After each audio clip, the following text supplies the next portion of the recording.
How to save locations on Google Maps. Hey everybody, in this quick tutorial I'm going to show you guys how you can easily save any kind of location in Google Maps.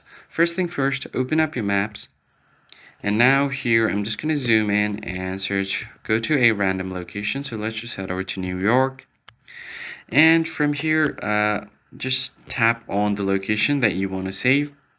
So let's say if I want to save this little park right here, I'm just going to tap on it.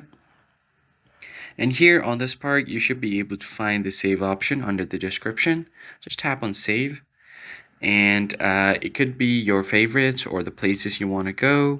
It could be a travel plan or stored places, or you could just create a completely new personalized list for yourself. So let's say if I am listing few parks around New York, I'm gonna go ahead and create a new list.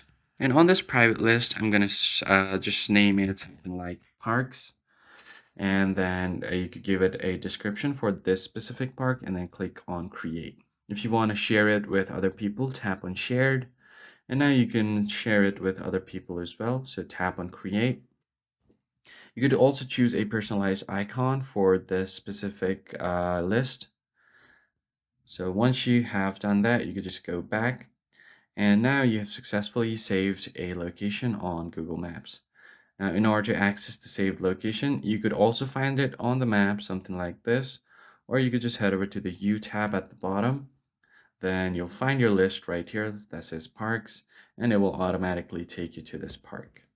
Now let's just try to add another one. So here it seems like there is another ground. So I'm just going to tap on it.